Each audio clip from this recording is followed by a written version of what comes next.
یا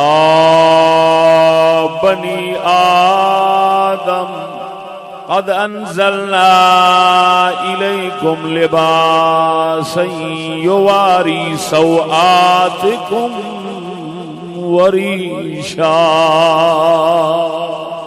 اے آدم دی اولاد،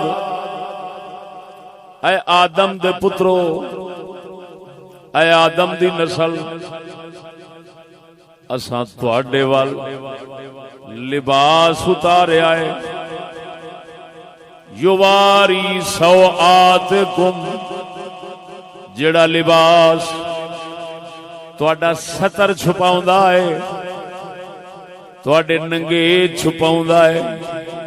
یواری سوآتکم، تواڈے ستر چھپاوندا ہے۔ وریشا،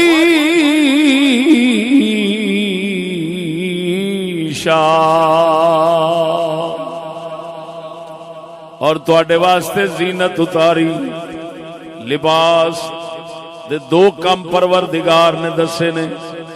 ایک لباس دا پہلا مقصد دسیا ہے، پہلا کام دسیا ہے، پہلی صفت دسی، یہ ستر پوشی کردا ہے، ننگے چھپاندا ہے، شرم گاواں چھپاندا ہے۔ وریشا، اور تواڈے واسطے زینت دا سامان ہے، تانوں سونا بناندا ہے، سنواردا ہے۔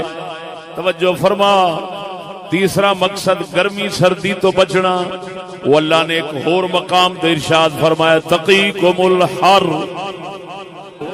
سردی دے گرمی واسطے لباس دا استعمال کرنا ہے۔ سارے کافر تے مومن سارے ہی کردے نے، زینت واسطے بھی کافر مومن سارے کردے نے، لیکن جڑا سب تو بڑا مقصد پروردگار نے دسیا ہے، جڑا اللہ سونے نے قرآن سب تو پہلا مقصد رکھیا ہے، وہ ہے ستر چھپانا۔